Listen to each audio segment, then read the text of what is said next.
السلام علیکم ورحمۃ اللہ وبرکاتہ۔ الحمد للہ والصلاة والسلام علی رسول اللہ، اما بعد فاعوذ باللہ من الشیطان الرجیم۔ انا نحن نزلنا الذکر وانا له لحافظون۔ قرآن مجید فرقان حمید کی عظمت، شان اور مقام اور رفعت کے حوالے سے کل کے درس میں مختصر سا بیان کیا گیا تھا۔ قرآن مجید فرقان حمید کی عظمت اور شان، اس کا یہ جلال ہے کہ اگر یہ اللہ قرآن پہاڑوں پر نازل فرما دیتا تو پہاڑ ریزہ ریزہ ہو جاتے، اور دوسرے مقام پہ رب العالمین نے ارشاد فرمایا وَلَوْ أَنَّ قُرْآنًا سُيِّرَتْ بِهِ الْجِبَالُ أَوْ قُطِّعَتْ بِهِ الْأَرْضُ أَوْ كُلِّمَ بِهِ الْمَوْتَى۔ اگر اس قرآن کو مردوں پہ نازل کیا جاتا تو مردے کلام کرنا شروع کر دیتے، پہاڑوں پر نازل کیا جاتا تو پہاڑ اڑنا شروع کر دیتے، اگر اس قرآن کو زمین پہ نازل کیا جاتا تو زمین ٹکڑے ٹکڑے ہو جاتی۔ اتنی ہیبت اور اتنی عظمت اور اتنی شان اور اتنی مقام ہے اور اتنا جلال ہے اس قرآن کا، تو جتنی عزت اور احترام والی چیز ہوگی دنیا میں اس کا اتنا ہی زیادہ ادب کیا جاتا ہے۔ ملک کا وزیر اعظم اگر ہے تو اس کا ادب و احترام اپنی جگہ پہ ہوتا ہے، اس کے سامنے جب ہم جاتے ہیں، یا کوئی بڑا وزیر مشیر ہوتا ہے اس کے سامنے جب ہم جاتے ہیں، ہمارے جانے کی کیفیت کیسی ہوتی ہے؟ یہ تو دنیا داری ہے۔ جب دین کا معاملہ آتا ہے ہم رب کے سامنے کھڑے ہوتے ہیں، اللہ اکبر کہتے ہوئے اپنے ہاتھوں کو اٹھاتے ہوئے اور سینے پہ باندھتے ہوئے جب اللہ کی بارگاہ میں کھڑے ہوتے ہیں تو اس وقت انسان کی کیا کیفیت ہوتی ہے؟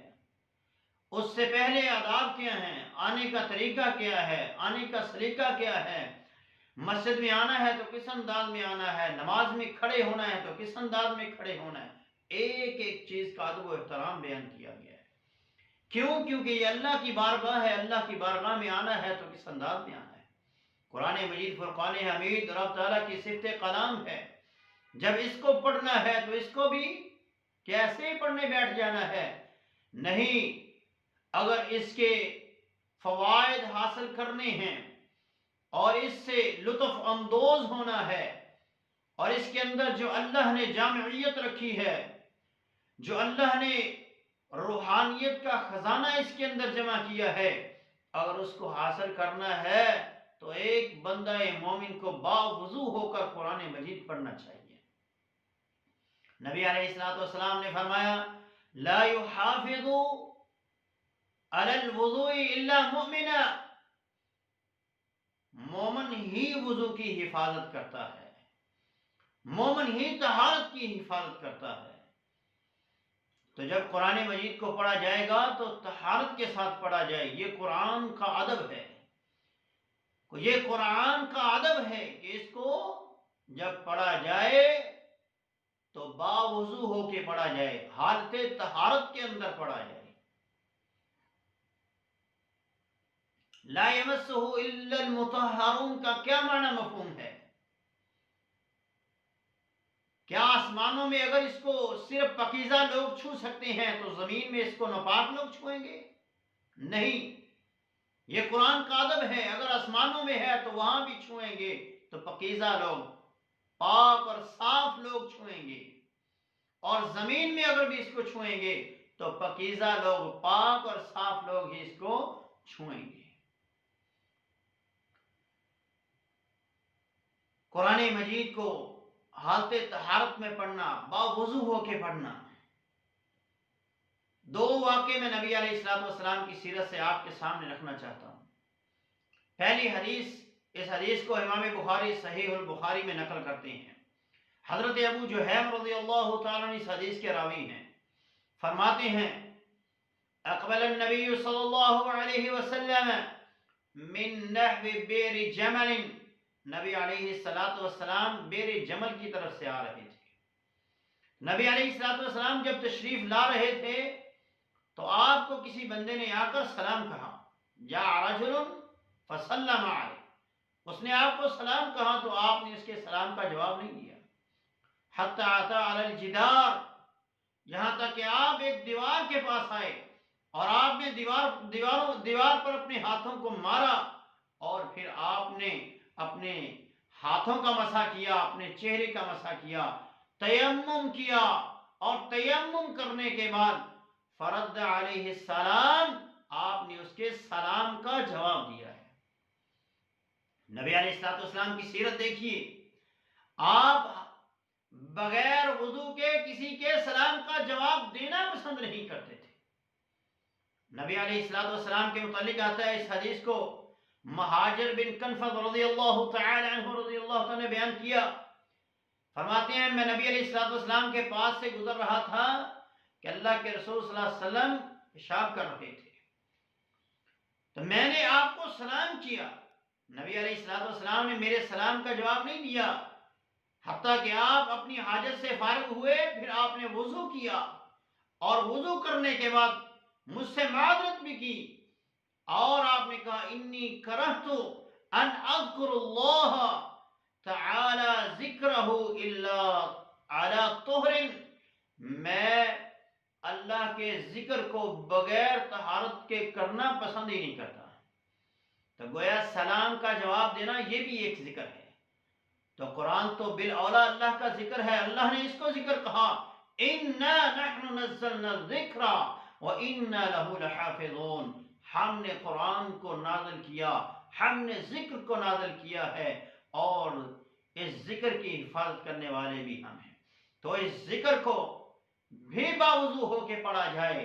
جب سلام ایک اللہ کا ذکر ہے تو سلام کا جواب بغیر وضو کے نبی نے پسند نہیں کیا، تو پھر قرآن مجید فرقان حمید کو بھی بغیر وضو کے نہیں پڑھنا چاہیے۔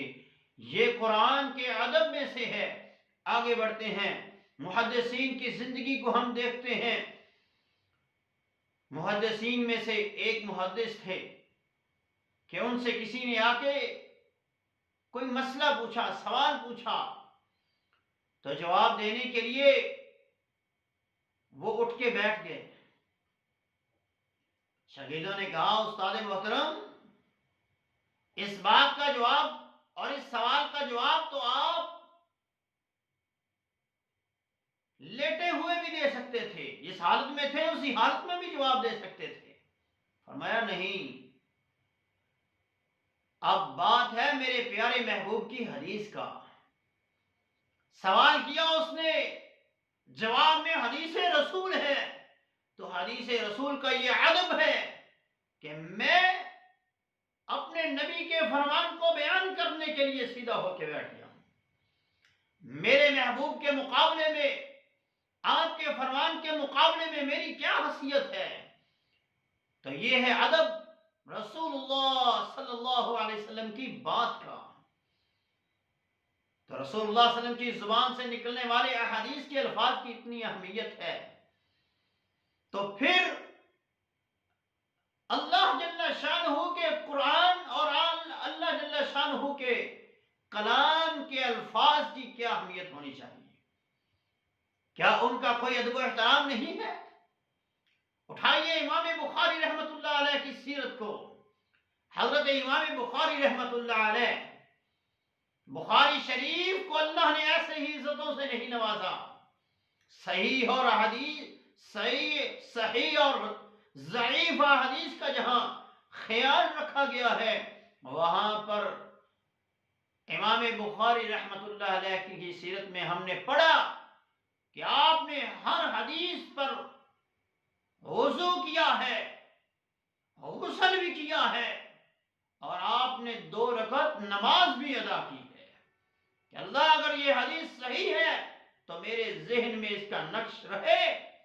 اور اس کے بعد پھر امام بخاری رحمت اللہ علیہ نے اس حدیث کو صحیح البخاری میں لکھا ہے۔